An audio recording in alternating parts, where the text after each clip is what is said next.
Glad to have you here. We are reading the Greek Interpreter today, which is the 10th chapter of the Memoirs of Sherlock Holmes, which I believe is the fourth book of Sherlock Holmes. What was the name of this one? The Resident Patient, I think. Last time we read about a rich individual who was sick and required the constant care of a doctor. So this doctor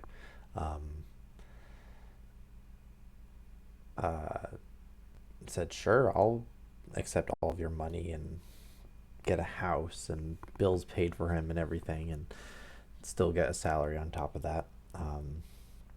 And then a burglary happened somewhere on the other side of town, which caused the resident patient to freak out.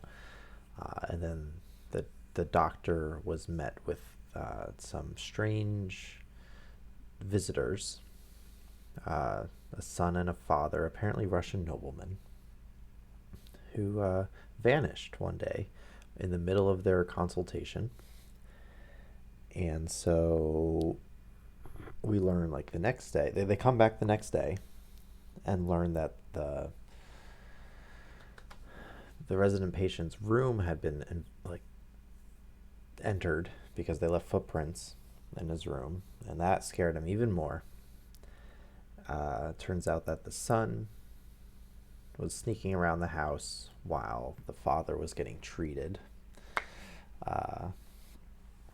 And the next day, the resident patient died.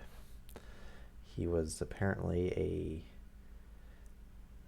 a thief once upon a time, and he betrayed his little cohort, including the two Russian guys. And the Russian guys did not like that, and so they came back and killed him in the middle of the night. They identified the Russians. They identified the person on the inside. They needed someone like on the inside of the house in order to like get through all the locks. The paranoid resident patient installed, but they couldn't find them. They disappeared in the wind. But yeah. So I'll give it another minute before I start reading this next chapter.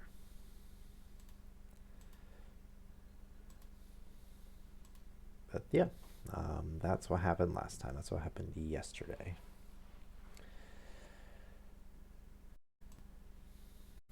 All right. So I hope you're doing well. Hope, yeah.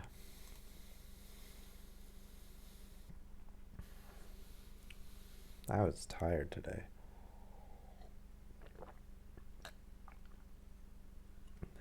Hello, viewer. Hope you're doing well. I'm about to get started in about another minute. We're reading the next chapter of the Memoirs of Sherlock Holmes, which is entitled The Greek Interpreter. But yeah, I just started streaming, so give it another 45 seconds to maybe let another person come in. But yeah, no idea what this is about. It's probably not about a doctor who lets in a resident patient and how two Russians break into the house in order to kill him. It's probably not about that, because we just read that one. It'd be quite the story, quite the plot twist if we had the same story twice in a row.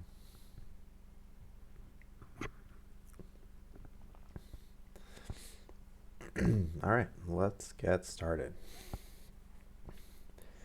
During my long and intimate acquaintance with Mr. Sherlock Holmes, I never heard him refer to his relations, and hardly ever to his own early life.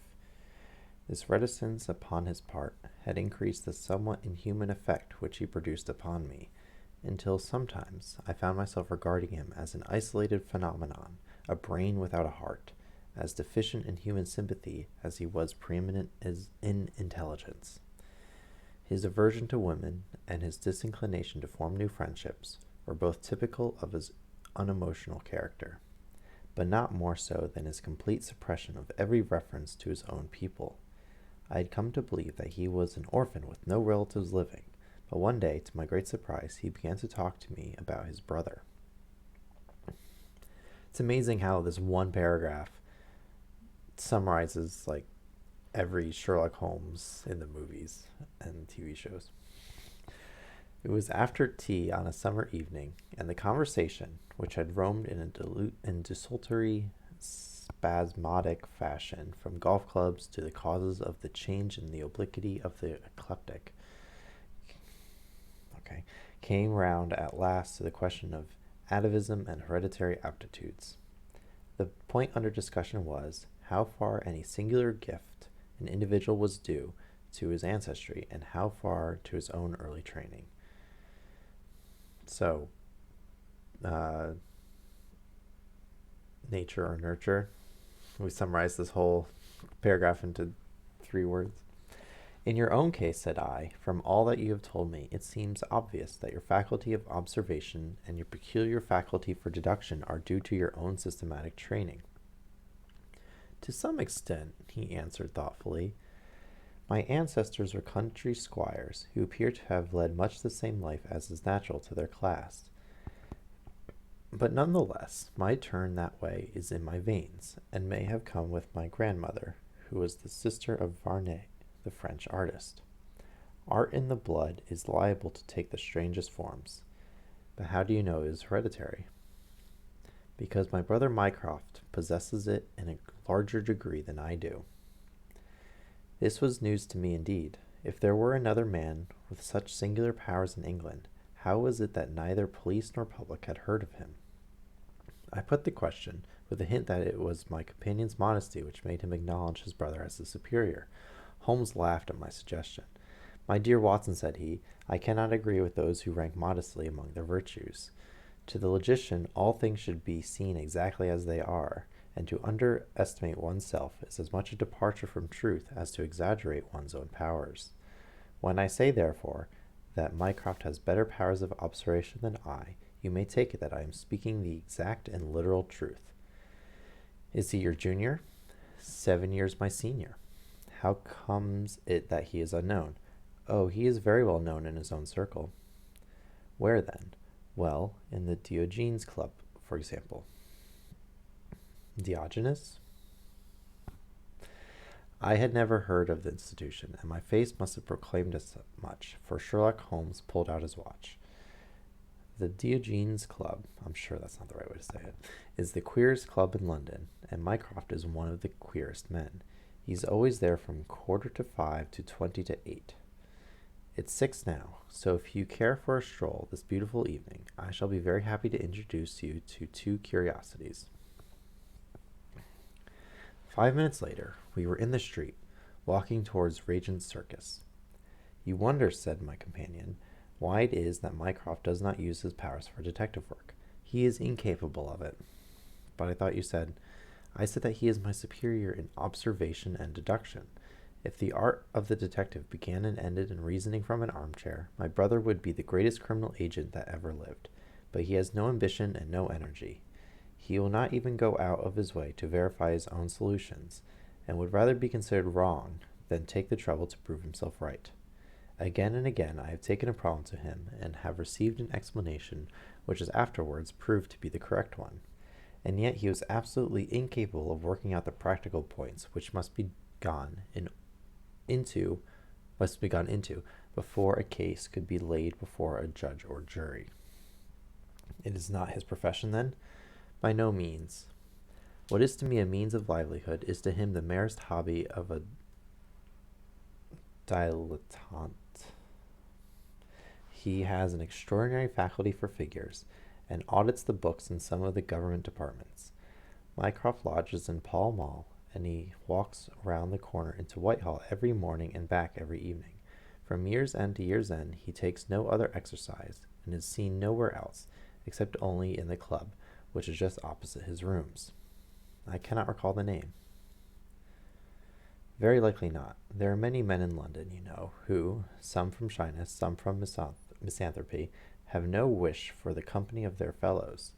Yet they are not averse to comfortable chairs and the latest periodicals.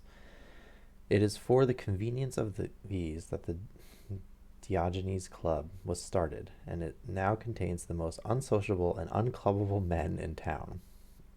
No member is permitted to take the least notice of any other one. Save in the strangers' room, no talking is, under any circumstances, allowed, and 3 offenses, if brought to the notice of the committee, render the talker liable to expulsion. My brother was one of the founders, and I have myself found it a very soothing atmosphere. Hello, second viewer. We are just learning about Mycroft, Sherlock's older brother, who has a greater aptitude for reasoning and observation, but he doesn't really have any energy or ambition, so he never really solves cases. At least he never does the full energy effort needed to solve cases. He could put together he can connect the dots, but he just refuses to show his work. We had reached Pall Mall as we talked, and were walking down it from St. James's End. Sherlock Holmes stopped at a door some little distance from the Carlton, and, cautioning me not to speak, he led the way into the hall. Through the glass paneling I caught a glimpse of a large and luxurious room, in which a considerable number of men were sitting about and reading papers, each in his own little nook. Holmes showed me into a small chamber which looked out into Pall Mall, and then, leaving me for a minute, he came back with a companion whom I knew could only be his brother. Mycroft Holmes was a much larger and stouter man than Sherlock. His body was absolutely corpulent, but his face, though massive,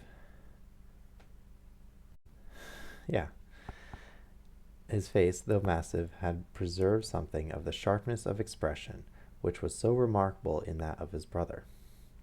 His eyes, which were of a peculiarly light watery gray, seemed to always retain that far-away, introspective look which I had only observed in Sherlock's when he was exerting his full powers.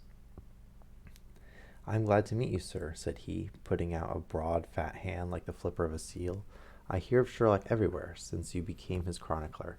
By the way, Sherlock, I expected you to see you round last week to consult me over the Manor House case. I thought you might be a little out of your depth." "No, I solved it," said my friend, smiling. "It was Adams, of course." "Yes, it was Adams. I was sure of it from the first." The two sat down together in the bow window of the club. "To anyone who wishes to study mankind, this is the spot," said Mycroft. "Look at the magnificent types. Look at these 2 men who are coming towards us, for example." "The billiard maker and the other?" "Precisely. What do you make of the other?" The 2 men had stopped opposite the window. Some chalk marks over the waistcoat pocket were the only signs of billiards which I could see in one of them. The other was a very small, dark fellow, with his hat pushed back and several packages under his arm. "An old soldier, I perceive," said Sherlock, "and very recently discharged," remarked the brother. "Served in India, I see, and a non-commissioned officer. Royal Artillery, I fancy," said Sherlock, "and a widower, but with a child." "Children, my dear boy, children." "Come," said I, laughing, "this is a little too much." "Surely," answered Holmes, "it is not hard to say that a man with that bearing, expression of authority, and sun-baked skin is a soldier, is more than a private, and is not long from India. That he has not left the service long is shown by he is still wearing his ammunition boots, as they are called," observed Mycroft. "He had not the cavalry stride, yet he wore his hat on one side, as is shown by the lighter skin of that side of his brow. His weight is against his being a sapper. He is in the artillery. Then, of course, his complete mourning shows that he has lost someone very dear. The fact that he is doing his own shopping looks as though it were his wife. He has been buying things for children, you perceive. There is a rattle, which shows that one of them is very young. The wife probably died in childbed. The fact that he has a picture book under his arm shows that another child to be thought of. I began to understand what my friend meant when he said that his brother possessed even keener faculties than he did himself. He glanced across at me and smiled. Mycroft took snuff from a tortoiseshell box. I thought it was just going to be a tortoiseshell. I was very scared for a second.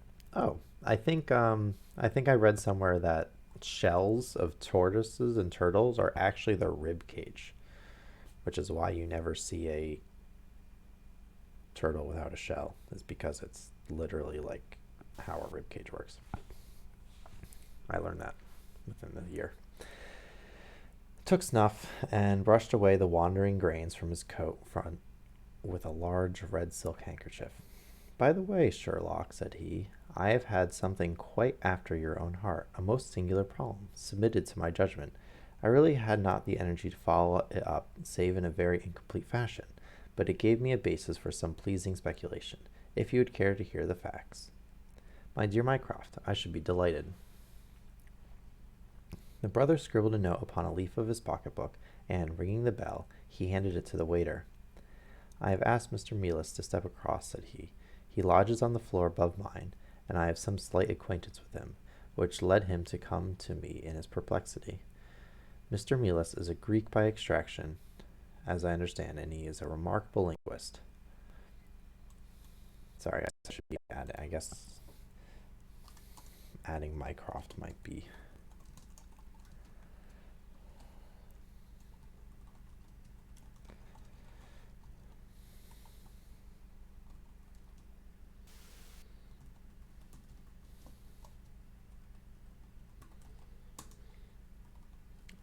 And then we have Mr. Mealis, Greek. Okay. He earns his living partly as interpreter in the law courts and partly by acting as a guide to wealthy Orientals who may visit the Northumberland Avenue hotels. I think I'll leave him to tell his very remarkable experience in his own fashion. So this is the Greek interpreter. I probably spelled that wrong. Okay. A few minutes later, we were joined by a short, stout man whose olive face and coal-black hair proclaimed his southern origin, though his speech was that of an educated Englishman. He shook hands eagerly with Sherlock Holmes, and his dark eyes sparkled with pleasure when he understood that the specialist was anxious to hear his story. I do not believe that the police credit me, on my word, I do not, said he in a wailing voice. Just because they have never heard of it before, they think that such a thing cannot be. But I know that I shall never be easy in my mind until I know what has become of my poor man with the sticking plaster upon his face. Okay. I'm all attention, said Sherlock Holmes. This is Wednesday evening, said Mr. Mealis. Well then, it was Monday night, only 2 days ago, you understand, that all this happened. I am an interpreter, as perhaps my neighbor there has told you. I interpret all languages, or nearly all. That's just ignorance from the 1800s, right? No one can know all 300 languages or whatever there are in the world. But as I am a Greek by birth and with a Grecian name, it is with that particular tongue that I am principally associated. For many years I have been the chief Greek interpreter in London, and my name is very well known in the hotels. It happens not unfrequently that I am sent for at strange hours by foreigners who get into difficulties, or by travelers who arrive late and wish my services. I was not surprised, therefore, on Monday night when a Mr. Latimer, a very fashionably dressed young man, came up to my rooms and asked me to accompany him in a cab which was waiting at the door. A Greek friend had come to see him upon business, he said, and as he could speak nothing but his own tongue, the services of an interpreter were indispensable. He gave me to understand that his house was some little distance off, in Kensington, and he seemed to be in a great hurry, bustling me rapidly into the cab when we descended to the street. Okay, so we have a Mr. Latimer, foreigner, needing interpretation, translation. I say into the cab, but I soon became doubtful as to whether it was not a carriage in which I found myself. It was certainly more roomy than the ordinary four-wheeled disgrace to London, and the fittings, though frayed, were of rich quality. Mr. Latimer seated himself opposite to me, and we started off through Charing Cross and up the Shaftesbury Avenue. We had come out upon Oxford Street, and I had ventured some remark as to this being a roundabout way to get to Kensington, when my words were arrested by the extraordinary conduct of my companion. He began by drawing a most formidable-looking bludgeon loaded with lead from his pocket, and switching it backward and forward several times, as if to test its weight and strength. Where did I get speed from? Then he placed it without a word upon the seat beside him. Having done this, he drew up the windows on each side, and I found to my astonishment that they were covered with paper so as to prevent my seeing through them.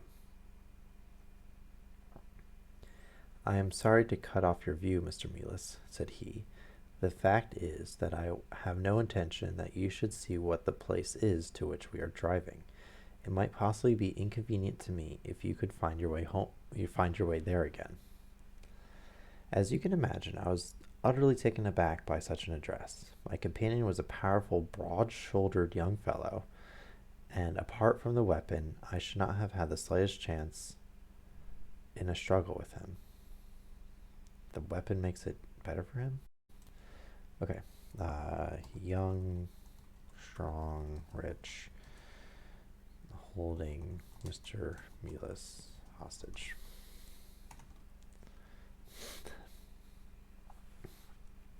"This is very extraordinary conduct, Mr. Latimer," I stammered. "You must be aware that what you are doing is quite illegal."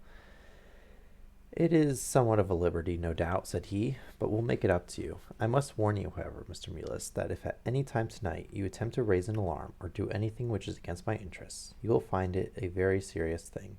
I beg you to remember that no one knows where you are, and that, whether you are in this carriage or in my house, you are equally in my power." His words were quiet, but he had a rasping way of saying them which was very menacing. I sat in silence, wondering what on earth could be his reason for kidnapping me in this extraordinary fashion. Whatever it might be, it was perfectly clear that there was no possible use in me resisting, and that I could only wait to see what might befall. For nearly 2 hours we drove without my having the least clue as to where we were going. Sometimes the rattle of the stones told of a paved causeway, and at others our smooth, silent course suggested asphalt. But, save by this variation in sound, there was nothing at all which could in the remotest way help me to form a guess as to where we were. I hate cobblestone. The paper over each window was impenetrable to light, and a blue curtain was drawn across the glass work in front. It was 7:15 when we left Pall Mall, and my watch showed me that it was 10 minutes to 9 when we at last came to a standstill. My companion let down the window, and I caught a glimpse of a low arched doorway with a lamp burning above it. As I hurried from the carriage, it swung open, and I found myself inside the house, with a vague impression of a lawn and trees on each side of me as I entered. Whether these were private grounds, however, or bona fide country, was more than I could possibly venture to say. You would think if they were going to be so secretive, they would have had like a garage where they could just go straight into the building, but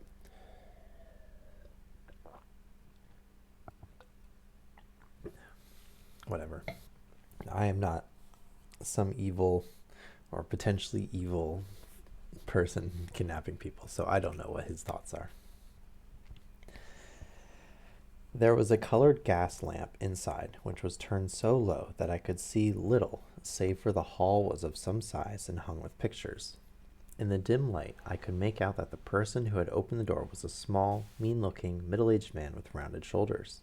As he turned towards us, the glint of the light showed me that he was wearing glasses. "Is this Mr. Mealis, Harold?" said he. "Yes." Do you think Harold is Latimer's first name or Mealis' first name? Whatever. I won't add it.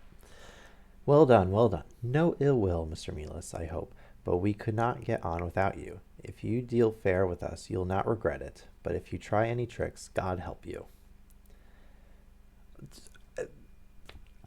I do kind of wonder how desperate or how desperation like changes your mindset. Because I imagine, like especially back in the 1800s, if you just like asked for help, people would probably it's you, especially if you're going to pay them. Why do you make this suddenly nervous, jerky fashion, and with little giggling laughs in between? But somehow he impressed me with fear more than the other. What do you want with me? I asked. Only to ask a few questions of a Greek gentleman who is visiting us, and to let us have the answers. But say no more than you are told to say, or, here came the nervous giggle again, you had better never been born. As he spoke, he opened a door and showed the way into a room which appeared to be very richly furnished, but again the only light was afforded by a single lamp half turned down. The chamber was certainly large, and the way in which my feet sank into the carpet as I stepped across it told me of its richness. I caught glimpses of velvet chairs, a high white marble mantelpiece, and what seemed to be a suit of Japanese armor at one side of it. There was a chair just under the lamp, and the elderly man mentioned that I should sit in it. The younger had left us, but he suddenly returned through another door, leading with him a gentleman clad in some sort of loose dressing gown, who moved slowly towards us. As he came into the circle of dim light, which enables me to see him more clearly, I was thrilled with horror at his appearance. That's definitely a word that we haven't been. Thrilled usually means excited in a happy way, so the fact that this has changed to just mean just excited or like increased in adrenaline. Back like the definition of the word has changed over time, so I think that's cool. He was deadly pale, entirely emaciated, with the shooting, brilliant eyes of a man whose spirit was greater than his strength. But what shocked me more than any signs of physical weakness was that his face was grotesquely crisscrossed with sticking plaster, and that one large pad of it was fastened over his mouth. "Have you the slate, Harold?" cried the older man, as the strange being fell rather than silent. Oh, sorry. "Have you the slate, Harold?" cried the older man, as the strange being fell rather than sat down into a chair. "Are his hands loose? Now then, give him the pencil. You are to ask the questions, Mr. Mealis, and he will write the answers. Ask him first of all whether he is prepared to sign the papers." The man's eyes flashed fire. "Never," he wrote in Greek upon the slate. "On no condition?" I asked, at the bidding of our tyrant. "Only if I see her married in my presence by a Greek priest whom I know." The man giggled in his venomous way. "You know what awaits you, then?" "I care nothing for myself." This is a very confusing conversation. These are samples of the questions and answers which made up our strange, half-spoken, half-written conversation. Again and again, I had to ask him whether he would give in and sign the documents. Again and again, I had the same indignant reply. But soon a happy thought came to me. I took to adding on little sentences of my own to each question, innocent ones at first, to test whether either of our companions knew anything of the matter, and then, as I found that they showed no signs, I played a more dangerous game. Our conversation ran something like this: "You can do no good by this obstinacy. Who are you?" "I care not. I am a stranger in London." "Your fate will be upon your own head. How long have you been here?" "Let it be so. 3 weeks." "The property can never be yours. What ails you?" "It shall not go to villains. They are starving me." "You shall go free if you sign." "What house is this?" "I will never sign." "I do not know." This is way more entertaining. "You are not doing her any service. What is your name?" "Let me hear her say so." Cratides. Cratides, yeah. "You shall see her if you sign." "Where are you from?" "Then I shall never see her." "Athens." Another 5 minutes, Mr. Holmes, and I should have wormed out the whole story under their noses. My very next question might have cleared the matter up, but at that instant the door opened and a woman stepped into the room. I could not see her clearly enough to know more than that she was tall and graceful, with black hair, and clad in some sort of loose white gown. "Harold," said she, speaking English with a broken accent, "I could not stay away longer. It is so lonely up there with only— Oh, my God, it is Paul." These last words were in Greek, and at the same instant the man with a convulsive effort tore the plaster from his lips and screamed out, "Sophie, Sophie!" rushing and rushed into the woman's arms. Their embrace was but for an instant, however, for the younger man seized the woman and pushed her out of the room, while the elder easily overpowered his emaciated victim and dragged him away through the other door. For a moment I was left alone in the room, and I sprang to my feet with some vague idea that I might in some way get a clue to what this house was in which I found myself. There was like 4 extra words in that sentence. You didn't need them. In some way get a clue into what house I was in. Fortunately, however, I took no steps, for looking up I saw that the older man was standing in the doorway with his eyes fixed upon me. "That will do, Mr. Mealis," said he. "You perceive that we have taken you into our confidence over some very private business. We should not have troubled you, only that our friend who speaks Greek and who began these negotiations has been forced to return to the East. It is quite necessary for us to find some one to take his place, and we are fortunate in hearing of your powers." I bowed. "There are 5 sovereigns here," said he, walking up to me, "which will, I hope, be a sufficient fee. But remember," he added, tapping me lightly on the chest and giggling, "if you speak to a human soul about this, one human soul, mind, well, may God have mercy on your soul." Well, I sure hope God has mercy on his soul, because he just told 3 humans about it. I cannot tell you the loathing and horror with which this insignificant-looking man inspired me. I could see him better now as the lamplight shone upon him. His features were peaky and sallow, and his little pointed beard was thready and ill-nourished. Oh. Let's see. We have Paul. Greek, hostage, starved. We have Sophie, significant female to Paul, also in Latimer's house.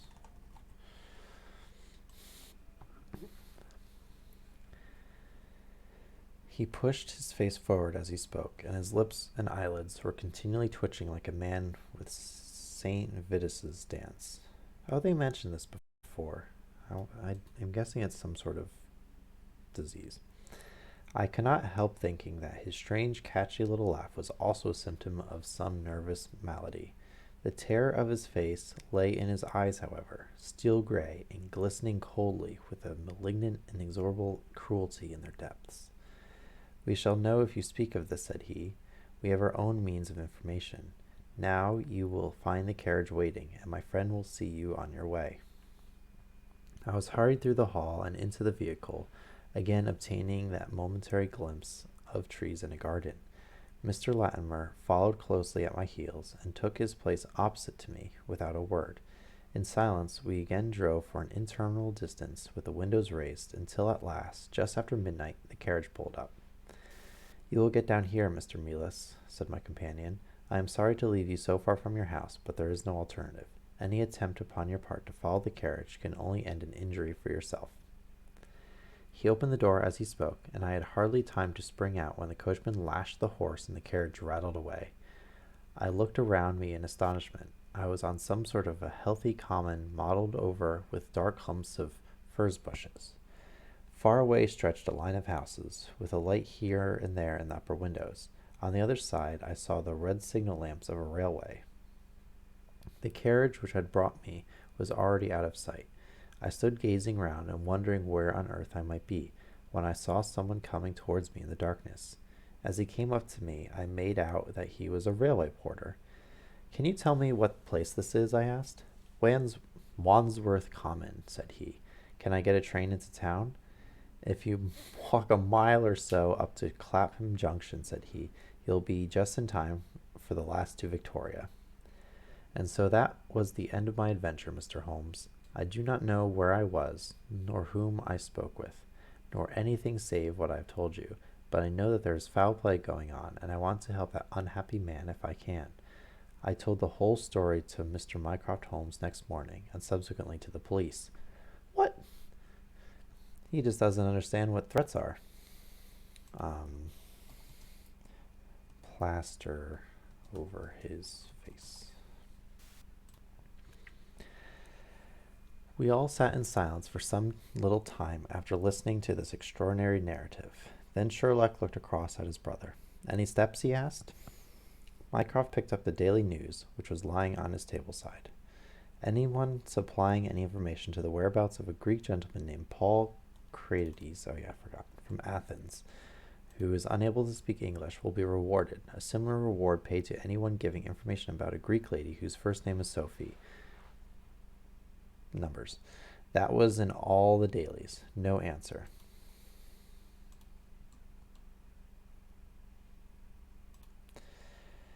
How about the Greek legation? The Greek legation. I have inquired. They know nothing. A wire to the head of the Athens police, then? Sherlock has all the energy of the family, said Mycroft, turning to me. Will you take the case up by all means, and let me know if you do any good? Certainly, answered my friend, rising from his chair. I'll let you know, and Mr. Mealis also. In the meantime, Mr. Mealis, I should certainly be on my guard if I were you, for of course they must know through these advertisements that you've betrayed them. Yeah, you moron. As we walked home together, Holmes stopped at a telegraph office and sent off several wires. You see, Watson, he remarked, our evening has been by no means wasted. Some of my most interesting cases have come to me in this way through Mycroft. The problem which we have just listened to, although it can admit of but one explanation, has some very distinguishing features. You have hopes of solving it? Well, knowing as much as we do, it will be singular indeed if we fail to discover the rest. You must yourself have formed some theory which will explain the facts to which we have listened. In a vague way, yes. What was your idea, then?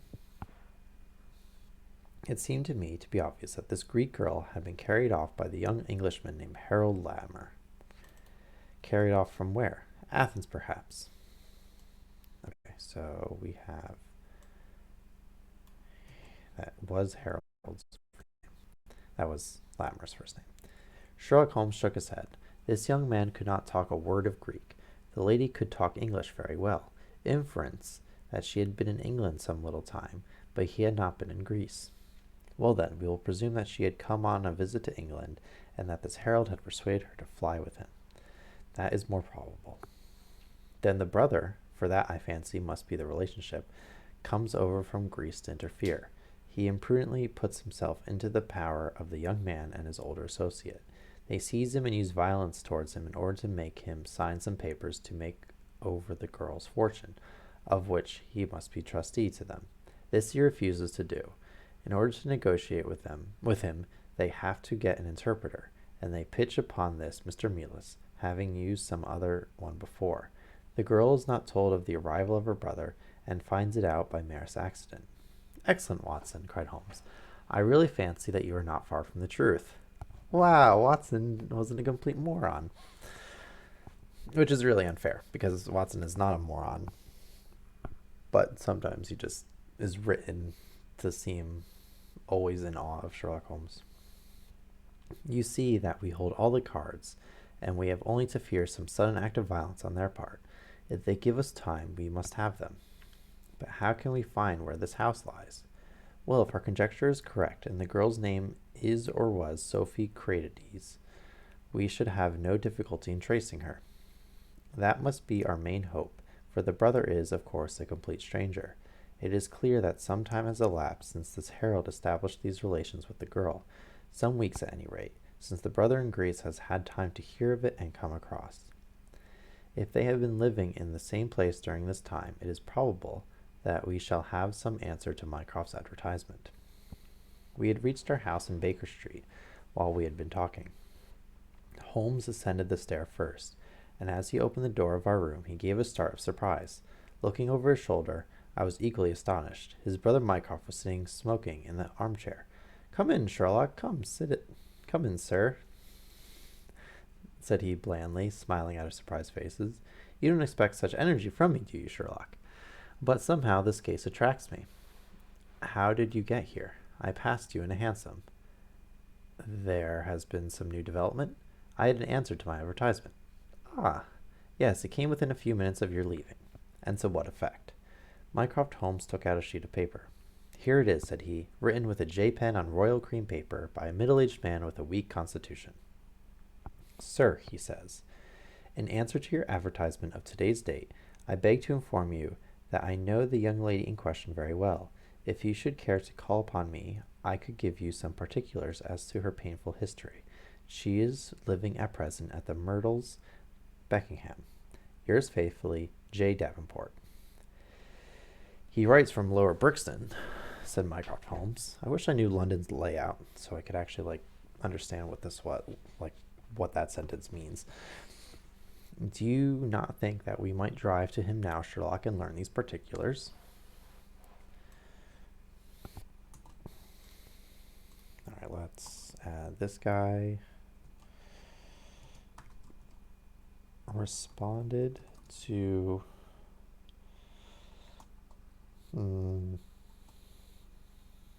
Mycroft's advertisement. Says he knows Sophie.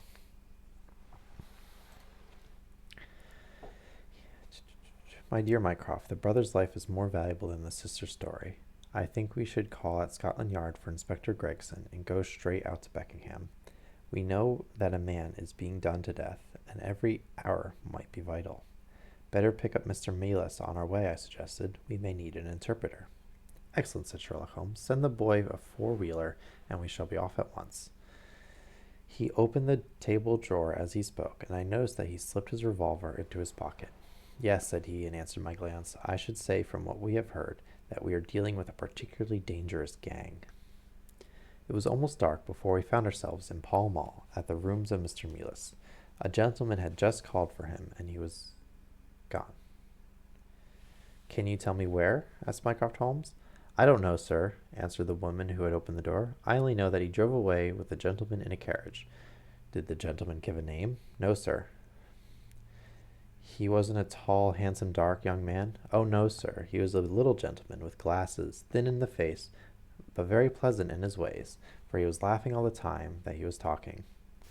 Uh-oh, that sounds like the giggly guy, obviously.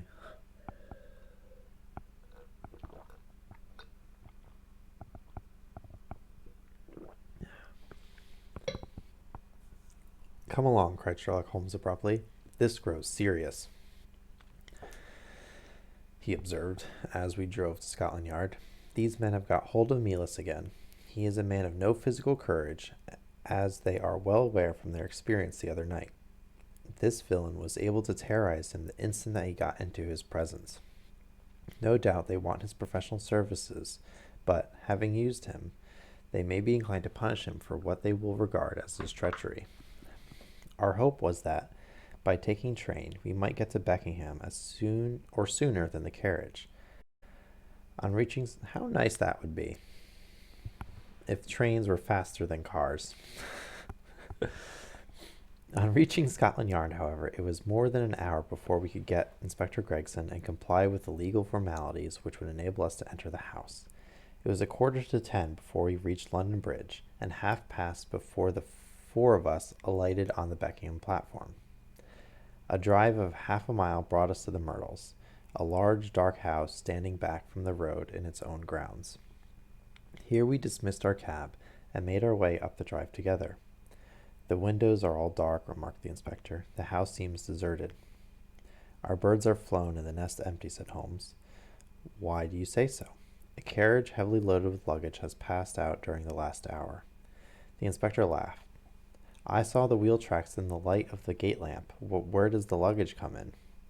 You may have observed the same wheel tracks going the other way, but the outward bound ones were very much deeper, so much so that they can be for a certainty that there was a very considerable weight on the carriage. How can you tell which direction wheels are going? It's not like they have tires on them back then, right? They're just like metal or wood. Whatever. You get a trifle beyond me there, said the inspector, shrugging his shoulder.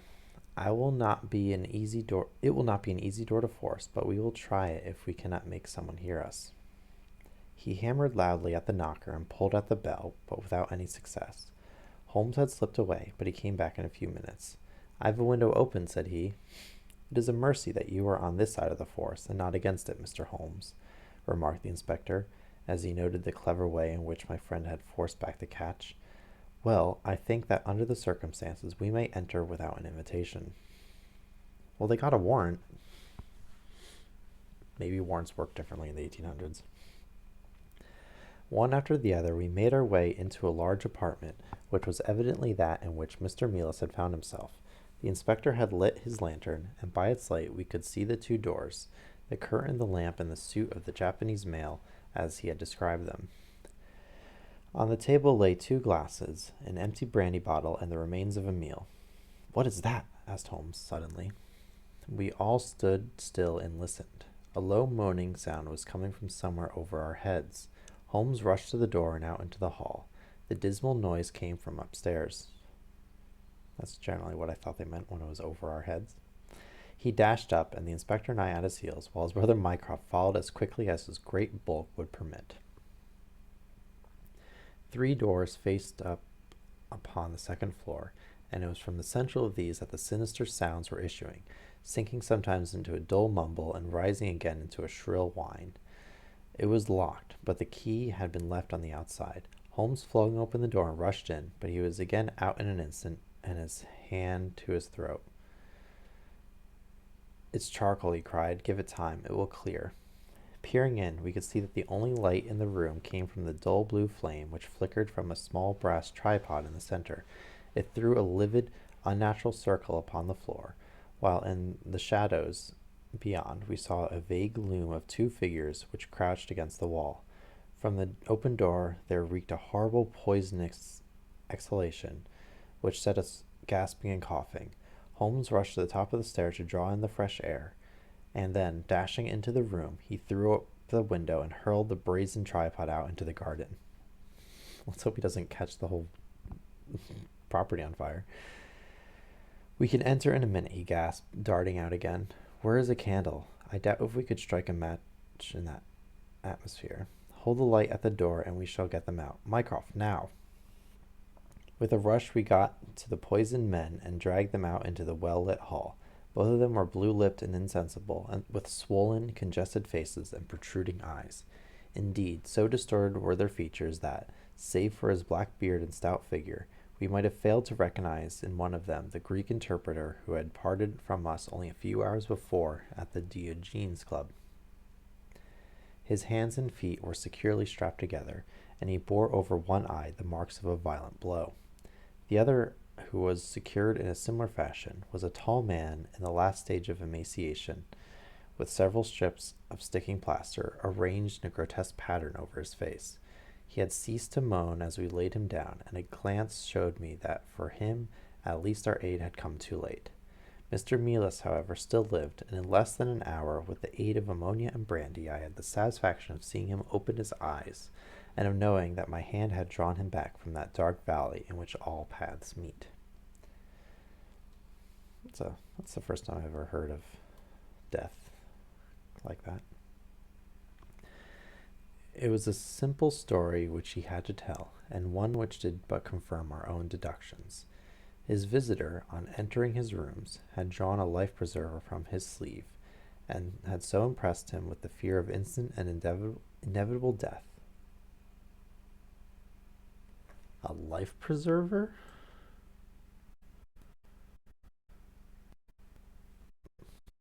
Is that a knife? Is that a gun? The only life preserver I know is the giant, like, floating device used on boats. Anyway, let's assume it's a gun.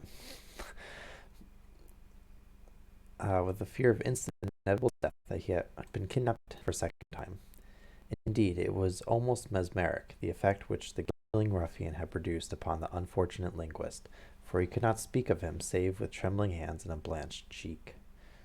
He had been taken swiftly to Beckenham, and had acted as interpreter in a second interview, even more dramatic than the first, in which the 2 Englishmen had menaced their prisoner with instant death if he did not comply with their demands.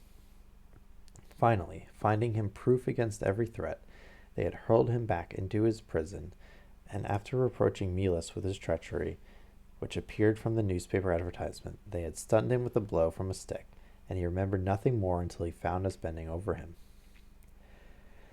And this was the singular case of the Grecian interpreter, the explanation of which is still involved in some mystery. We were able to find out by communicating with the gentleman who had answered the advertisement that the unfortunate young lady came of a wealthy Grecian family, and that she had been on a visit to some friends in England. While there, she had met a young man named Harold Latimer, who had acquired an ascendancy over her and had eventually persuaded her to fly with him. Her friends, shocked at the event, had contented themselves with informing her brother to Athens, and had then washed their hands of the matter. The brother, on his arrival in England, had imprudently placed himself in the power of Latimer and of his associate, whose name was Wilson Kemp, a man of the foulest antecedents. These two, finding that through his ignorance of the language he was helpless in their hands, had kept him a prisoner, and had endeavored by cruelty and starvation to make him sign away his own and his sister's property. They had kept him in the house without the girl's knowledge, and the plaster over his face had been for the purpose of making recognition difficult in case she should ever catch a glimpse of him. Her feminine perception, however, had been instantly seen through the disguise when, on the occasion of the interpreter's visit, she had seen him for the first time. The poor girl, however, was herself a prisoner, for there was no one about the house except the man who acted as a coachman and his wife, both of whom were tools of the conspirators. Finding that their secret was out, and that their prisoner was not to be coerced, the two villains with this girl had fled away at an hour's notice from the furnished house which they had hired, having first, as they thought, taken vengeance upon both the man who had defied and the one who had betrayed them. Months afterwards, a curious newspaper cutting reached us from Budapest. It told how two Englishmen had been traveling with a woman had met a tragic end. They had each been stabbed, it seems, and the Hungarian police were of opinion that had quarreled and had inflicted mortal injuries upon each other. Holmes, however, is, I fancy, of a different way of thinking, and holds to this day that if one could find the Grecian girl, one might learn how the wrongs of herself and her brother came to be avenged.